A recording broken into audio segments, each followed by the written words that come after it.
Sandra's POV. Sandra, are you alright? Answer me. Sigaw ni Enrique sa kabilang linya. Hindi siya agad nakapagsalita dahil sa takot at kabang nararamdaman. Nanginginig pa ang kanyang mga kamay pero pilit niyang pinakalma ang sarili at baka iyon pa ang maging dahilan na madisgrasya siya. Hindi pa siya handang mawala sa mundo. Sandra! I'm fine. Thank God. Buntong hininga nitong sambit. Muli niyang tiningnan ang rearview mirror at nakitang dalawa na ang nakasunod sa kanya. Anong gagawin ko, Enrique? There are 2 of them now. Just focus on driving and follow my instructions. Trust me on this, okay? Okay. Now, turn left. Anito na sinunod naman niya. Just go straight, Sandra. Then you'll see an intersection ahead. Turn left again. Where is this heading, Enrique? Nag-aalala niyang tanong na makitang kumukonti na lang ang sasakyang nadadaanan niya. Ilang saglit pa ay dumaan siya sa isang mahabang tunnel road. This is the first time that she drove her car at her maximum speed.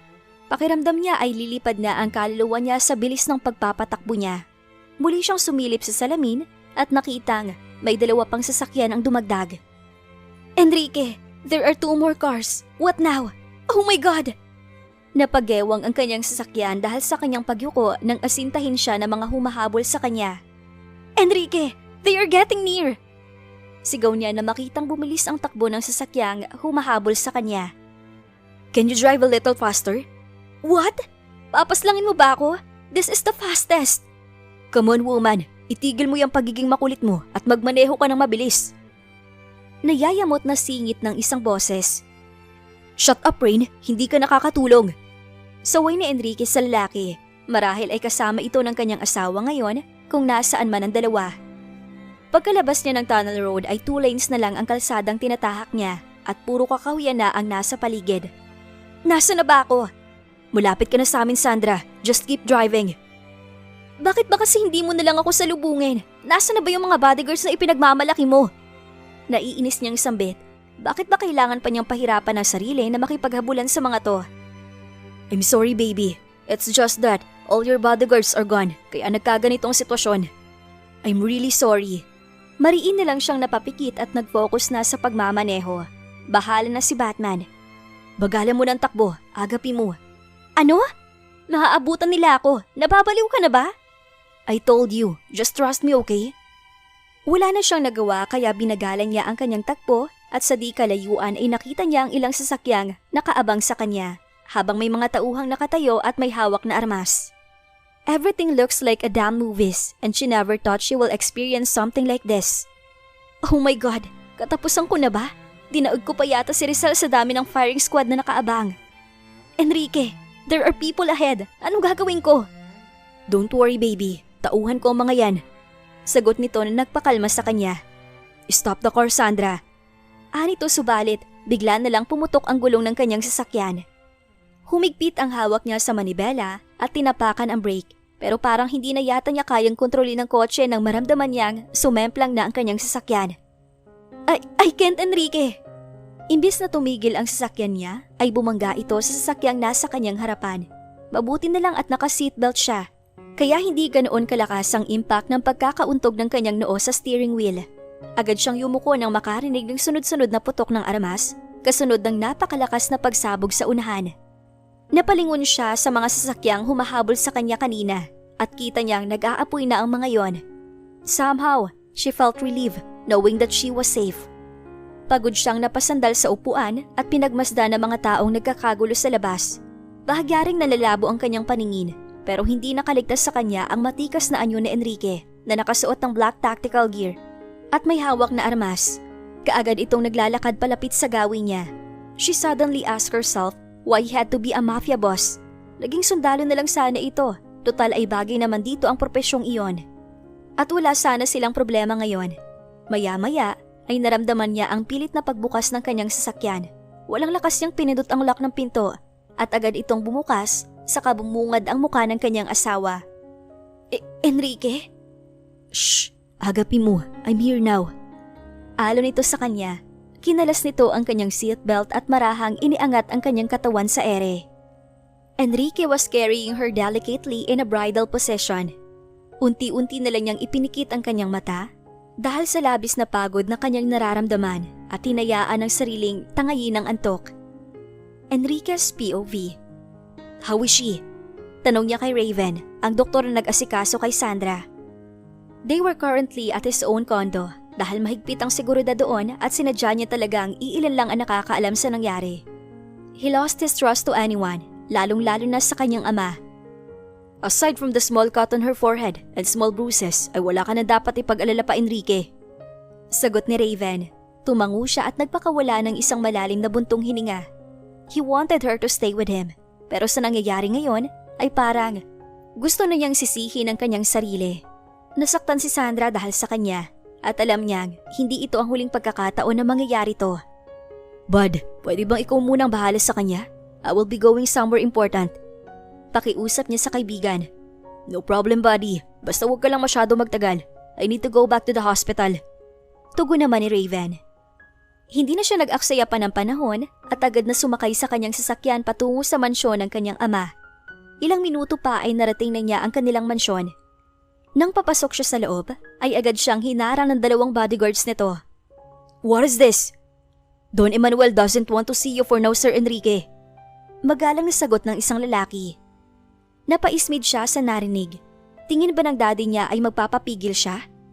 No way! Agad niyang inatake ng suntok ang isa sa mga bodyguard, pagkatapos ay sinipa ang isa.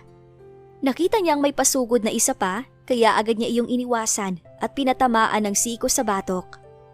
Muling sumugod ang naunang lalaki kaya sinalubong niya ito ng isa pang suntok, saka kinuha ang vase na nakadisplay sa gilid at pinalo sa noo ang pangalawang lalaki. Enough! Nag-angat siya ng tingin at nakita ang pababa ng hagdan ng kanyang ama kasama ang isa pang bodyguard nito. Mula sa labas ay tumakbo rin papasok ang higit pa sa 10 kalalakihan at pinalibutan siya. Isang ngisi na lang ang pinakawalan niya saka napailing. Is this how you welcome me now? Leave us! Ani ng kanyang ama sa mga tauhan nito pagkababa ng hagdanan. Naglakad ito patungo sa gawin niya at huminto sa kanyang harapan. Isang malakas na sampal ang pinadapo nito sa kanyang muka. After what you've done, do you still think may tiwala ko sa maaari mong gawin? Pinaslang mo ang mga tauhan ko para lang sa babaeng yun, Enrique. Galit nitong wika. Matalim ang mga mata niyang tiningnan ng ama nang banggitin nito ang mga taong humabol sa asawa niya. I told you not to touch her. I also told you to get rid of her. I can't. I won't, Dad. And I came here to ask you to stop this one. I don't want to fight you as long as I can. Sandra was right. Ang kanyang daddy na lang ang natitirang pamilya niya at ang gusto niya lang ay magkasundo ito at si Sandra. Kahit lumaki siya sa mundong puno ng karahasan, ay marunong pa rin siyang magmahal at rumispeto. Isa pa, makakahanap siya ng paraan kung paano haharapin ang pamilya Petrova na pinangakuan ng daddy niya ng arranged marriage. Sinasabi mo bang payagan kitang ipagpatuloy ang kasal mo sa babaeng yun? Baliw ka ba? It's so big no, Enrique. She's useless now. And there is no other way. I let you stay with her. I love her, Dad. We love each other. Pinaningkitan siya nito ng mata at maya-maya pa ay ngumisi ang matanda. Naglakad dito sa couch at pabagsak na umupo doon pagkatapos pinag-krus ang mga binti. You talk about love when I never teach you that kind of thing. Ang pag-ibig ang magpapahina sa'yo, Enrique. Nakalimutan mo na ba? Pero Dad, sa tingin mo ba mamahalin ka pa rin ni Sandra kapag narinig niya ang totoo? What truth? Nagtataka niyang tanong. Ang katotohanan tungkol sa pagpanaw ng ama ni Sandra. Tingin mo ba, mamahalin ka pa rin niya kung malaman niyang tayo ang dahilan kung bakit pumanaw si Oliver? What did you say? Gusto niya itong marinig muli, nagdadasal na sana ay mali ang naririnig niya kanina. Tumayo ang kanyang ama mula sa pagkakaupo at naglakad patungo sa minibar nito, kaya sumunod siya agad. Sinundan niya ng tingin ng matanda habang nagsasalin ito ng alak sa baso bago humarap sa kanya. At nakapamulsang sumandal sa countertop. Biglang bumuti ang kalagayan ni Oliver. Hindi ko alam kung paano na ito nagawa iyon o maswerte lang ang matandang yon na madudugtungan pa ang buhay niya. Naiiling nitong salaysay. Hindi naman siya sumagot at nanatiling nakatingin lang dito habang hinihintay ang iba pang sasabihin ng ama. Hindi ko dapat papaslangin si Oliver. Ngunit gusto kong maging bayani sa kanyang anak. You know, Bagay sa akin ang isang napakabait na biyanan at magiging usap-usapan sa bayan ang pagpanaw nito. Mas mapapabango pa nito ang pangalan ko. That's why I decided to do it. Nakangising dagdag ng matanda. Matalim ang kanya mga matang tumitig dito habang nakakuyom na ang kamao. Sandra suffered a great loss because of his father's evilness. Ngayon ay hindi na siya sigurado kung may mukha pa ba siyang ihaharap sa asawa pagkatapos ng kanyang mga nalaman. If it didn't came into their life, tahimik at masaya sana si Sandra ngayon. You see, kapag nalaman ng mahal mo na may kinalaman tayo sa pagpanaw ng ama nito, she will never forgive us, Enrique. Kahit pa ikaw, alam mo ng asawa mo kung gaano siya kalakas. Then why are you telling me this? Isang makahulugang ngiti ang binitawan ng ama bago niya nilagok ang laman ng baso nito. Just simple, ang pagbabahagi ng parehong mga lihim ay nangangahulugan na ikaw ang aking kasabwat. Ikaw ang may gawa nito, Daddy, at wala akong kinalaman doon. Hindi mo ko madadala sa gulong to. Oh, believe me I can, Enrique. I have the great capability to do it now. Me, being your father, makes you involved in this crime. You're afraid of losing her, right? Wawala ka talaga sa kanya kapag nalaman niya ang totoo, Enrique. Sumulak ang galit sa kanyang puso, pero pilit niyang kinokontrol ang sarili para makapag-isip ng tama. So this is the reason why you're telling me all of this? This serves as a reminder, Enrique. Wake up and come to your senses. Hindi kita pinalaki para magpakabaliw sa babaeng yon. Pero dahil anak kita, gayon ay binibigyan kita ng option na piliin ang asawa mo o ang pangako mo sa mami mo. I can have both of it. Madiin niyang sabi. Really? In your state of mind right now, you can only have Sandra. And that means forgetting about your mother. Isang mumunting luha ang kumawala sa kanyang mga mata habang nakatitig sa kanyang ama. Hindi niya akalain na ganito siya kahina ngayon. Nothing but a hostage. Don Emanuel's POV. Hinatid tanaw niya ang sasakyan ni Enrique habang palabas ito ng kanyang compound. Umangat ang sulok ng kanyang labi habang inaalala ang naging reaksyon nito kanina. Simula nang sundan ni Enrique si Sandra sa islang yon, alam na niyang may mali at malapit nang mangyari. But never did he think that Enrique would actually come like this. He didn't raise him as a monster to be tamed by just nobody. Kaya naman, kailangan niya ng magandang disiplina para mapaamo ang anak niya. Sir, are you sure that it's fine to tell him about Oliver Fernandez? Alanganing tanong ng boses na nasa kanyang likuran. Isang ngiti ang sumilay sa kanyang labi bago iniwanan ang bintana na kanyang kinatatayuan kanina at hinarap si Agustin. Are you doubting my decisions now, Agustin? No, sir. It's just that Enrique was so in love with his wife. You know what love can do to a person. Sagot naman ito. Muli siyang napangiti at dumako ang tingin sa sariling larawan na nasa loob ng kanyang study room. I know, Agustin. Nasasaksihan ko ang lahat kung paano nagagawa ng pag-ibig ang isang tao na gawin ang mga bagay na hindi dapat. Pero sa ngayon, alam kong walang gagawin si Enrique na labag sa kalooban ko. I just hope so, sir. Lumingon siya sa gawin ni Agustin at kita niya ang pag-aalala sa mga mata nito. Kaya nilapitan niya ang lalaki at tinapik ang balikat. Taming the foolish heart of my son would be easy, Agustin. Just as how I beat someone same as him before. Aniya bago ito iniwan at lumabas ng silid. Sandra's POV. Pilit niyang tinatakpan ang brake ng kanyang kotse pero hindi iyon gumagana. Kita niya ring palapit na siya sa sasakyan sa unahan kaya labis ang takot at kabang kanyang nararamdaman. Nanlaki ang kanyang mga mata nang makita si Enrique na bigla na lang lumitaw sa kanyang harapan. Enrique, alis dyan! Masasagasaan kita! Sigaw niya pero hindi kumibo ang lalaki hanggang sa tuluyan na niya itong nabunggo at tumilapon sa malayo. Enrique! Napabalikwas siya ng bangon at napagtantong. Nasa isang silid siya at wala sa sasakyan. Napabuntong hininga siya, saka sinapo ang kanyang noo. Thank God, everything was just a dream. You're awake. Nag-angat siya ng tingin nang makarinig ng hindi pamilyar na boses. Isang maitsurang lalaki ang nakatayo sa kanyang harapan at base sa puting coat na suot nito ay isang doktorang estranghero. Ngayon lang din niya napansin na hindi pamilyar sa kanya ang silid na kinaroroonan niya. Where am I and who are you? I'm Dr. Raven Gonzalez. Pakilala nito sa sarili. And for your first question, you are in your husband's condo. Sa sinabi nito ay saka lang niya naalala ang nangyaring habulan sa kalsada. Kaya siguro siya na naginip ng masama dahil sa traumang inabot niya sa pangyayari. Napahawak siya sa benda sa kanyang noo at muling napatingin sa doktor. Your head got hurt from the impact of the car accident, but based on your initial test, wala ka namang ibang injuries na natamo. How do you feel, by the way? Wala na bang ibang masakit sa'yo? Pinakiramdaman niya ang sarili at wala naman siyang ibang naramdaman, maliban na lang sa pananakit ng kanyang katawan. Masakit lang po yung katawan ko. Nakangiwi niyang sagot. Oh, it's because of the bruises you got from the accident. Don't worry, I'll give you a pain reliever. Thank you, Doc. Maya-maya pa ay bumukas ang pintuan at bumungad ang kanyang asawa. Lumiwanag ang mukha nito nang makita siya bago ibinaling ang tingin sa doktor. How was she, Raven? She's doing great. I'll call you once all the tests are done. Tugon naman na doktor bago tinapik ang balikat ni Enrique. I need to go, bud. Nang maiwan na silang dalawa sa loob ng silid ay naglakad ang asawa sa gawi niya at umupo sa dulo ng kama. Enrique seems like weighing her reaction kung magagalit pa siya o hindi na narito ito. Hey, mahinang tawag pansin ito sa kanya.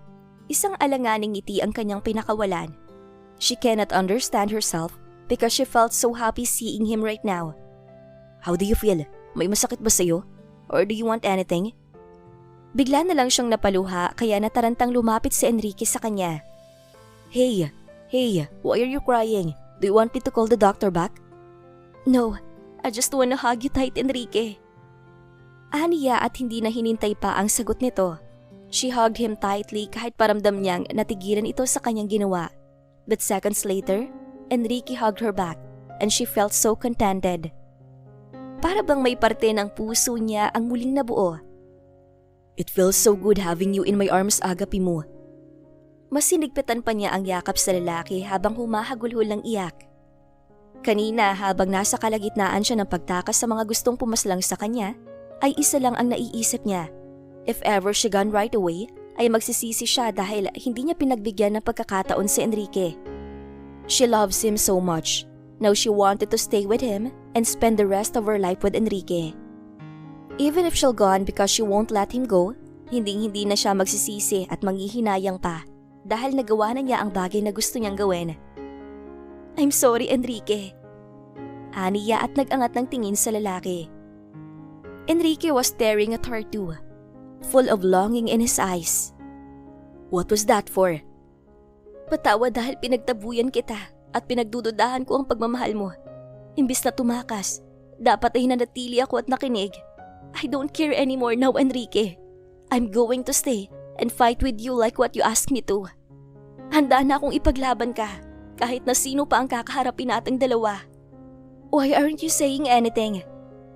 Nagtataka niyang tanong nang makitang nakatitig lang si Enrique sa kanya. Ayaw mo ba sa sinabi ko? Ha? No, Agapi mo. I'm just surprised at what you said. Mataman niyang tinitigan ng asawa at hinahanap sa mga mata kung totoo ba ang sinasabi nito. Hindi naman sa nagdududa siya rito, but he was a man full of secrets and right now, she wants his honesty. Hinaplos na Enrique ang kanyang pisngi, saka siya pinataka na mabiningagan sa noo. You're so determined to push me away a while ago. That's why I was taken back at what you said right now. But that doesn't mean I don't like it. I was waiting for you to say those words, Agapi mo. Paliwanag nito. Ngayon, kung gusto mo, hagkan mo ko, Enrique. Piliw itong umisi sa kanyang sinabi at agad na sinakop ang kanyang mga labi. Maya-maya pa ay pinalalim na nito ang hagkan na iginawad sa kanya. I really miss the lips, Agapi mo. Napangiti siya at muling sinakop ang labi ng asawa pero unti-unti itong umatras na kanyang ipinagtaka. We need to stop. Sumimangot siya at bahagyang nakaramdam ng kirot sa kanyang damdamin. Kita niya ang mapanuksong ngiti nito. Kaya kinuha niya ang una na nasa kanyang tabi, pagkatapos ay hinampas ito sa muka. Umalingaw-ngaw sa buong silid ang tawa ni Enrique, kaya mas lalo siyang nainis. Pinaglalaroan mo ba ako? No. Tumatawang sagot ng lalaki habang hawak-hawak pa nito ang sariling sikmura. Stop laughing, will you? Hindi ka nakakatuwa. Ilang segundo pa itong natatawa bago tumigil at pilit na pinaseryoso ang muka. I'm sorry, Sandra. Kaya lang, hindi kita mahahagkan ng matagal. Magsisimula na mabuhay si Manoy at hindi ka pa nakaka-recover. Seryoso nitong wika. Mula sa mga mata nito ay bumaba ang tingin niya sa jeans nitong suot. He wasn't lying though. Dahil nakita niya ang pagkabuhay ng kasangga nito. Gusto mo bang paamuin ko yung nagising na yan? Mapang-akit niyang saad. So much that I wanted. But I want to see the test result first, so my little kitten should behave, okay? Tukso sa kanya ng asawa at ginulo pa ang kanyang buhok. Inis na tinabig niya ang kamay nito kaya muli itong natawa. What's with you today? You must have missed me so much kaya ka nagkakaganyan. Ewan ko sa'yo. Mabuti pa ipagluto mo ko dahil bigla akong nagutom. Yumakap si Enrique mula sa kanyang likuran at pinataka nito ng mumunting hagkan ng kanyang balikat kaya siya napapikit. Ang mga hagkan at haplos nito ay tila apoy ni direktang tumatama sa kanyang diwa. Her period must be coming, kaya ganito siya ngayon. She was an irregular, kaya hindi niya mahulaan kung kailan siya dadatnan. This must be also the reason kaya hanggang ngayon ay hindi pa rin sila nakakabuo ni Enrique. Come to think of it, matagal-tagal na nilang ginagawa ang bagay na yon. She must visit an OB one of these days para magpa-check up. What do you want to eat aside from your very hot husband? Tigilan mo ako sa kahanginan mo, Enrique. Seriously, what do you want to eat? Isang mahinang sigaw ang kanyang pinakawalan nang maramdaman ang labi ng asawa na dumampi sa kanyang punong tenga. Why aren't you answering? Tanong ulit nito habang patuloy pa rin sa karotang ginagawa. You. I told you I wasn't part of the option. Then, cook me pancakes, kagaya nung iniwan mo sa kondo ko. Did you like those? I like those, Enrique, and I wanted to eat lots of it. Paglalambing niyang sagot. Then pancake it is. Just wait for me here, okay? Tumango siya kaya tumayo na si Enrique sa kama. Sinundan niya ito ng tingin na papalabas ng silid bago humiga at kinuha ang kanyang cellphone para kausapin ang kanyang sekretarya.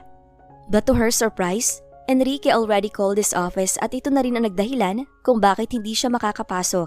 Wala na siyang nagawa at ipinikit na lang ang kanyang mga mata saka naidlip saglit. Ginising na lang siya na mabangong aroma ng pancakes na bagong luto.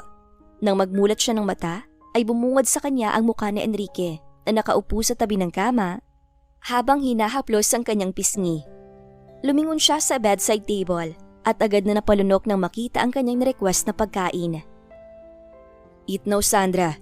It's a special delivery coming from your very handsome husband. With love. Ngayon ko lang napansin kung gaano ka-corny ha. Pairap niyang punasa ka kumuha ng isang piraso ng pancake at kaagad ninuya. Ang sarap talaga, but something is missing. May condensed milk ka ba? Meron agapi mo, kaso kailangan pa nating gisingon ulit para… Aray! Hindi na nito natapos ang iba pa sanang sasabihin nang pingutin niya ito sa tenga. Di ka lang mahangin, madumi ka din mag-isip. Sorry na, namumuro ka na kakapanakit sa akin. Bakit? Ikaw ba hindi ka namumuro kakapanakit ng damdamin ko? Nakapamewang niyang sumbat dito. Sorry na, I will just buy a lot of condensed to ease your mood, okay? Wait for me here. Paalam nito sa kanya, lihim na lang siyang napangiti. Why does she like the thought of bossing him around? Mabilis na nakabalik ng kondo si Enrique at agad na inilatag ang kanyang hinihinging condensed. Kunot noon niya itong tiningnan dahil sa dami na binili nito na may iba't ibang brand. I bought a lot because I forgot to ask you what brand you prefer. You could have bought 3 of those, pareho lang naman ang lasa niyan eh. Talaga? The sales lady told me they got different taste. That's why I bought all of them. Kunot noon itong sagot na tinawanan niya lang. Binola ka lang noon para bumili ka ng marami at naging effective naman. A mafia was fooled by a sales lady. Tss, I should have stick to my guts na bilhin yung pinakamahal na brand. Naiiling pa nitong komento habang isa-isang tinitingnan ng mga pinamili. Okay na rin yan. At least marami ka ng stocks at di na natin kailangan bumili para sa loob ng ilang araw. I didn't know you liked this thing so much. I didn't know too until I got a taste of it. Masaya nitong pinagsaluhan ng pagkain. Matapos iligpit ni Enrique ang kanilang pinagkainan, ay bumalik ito sa silid na tinutuluyan niya.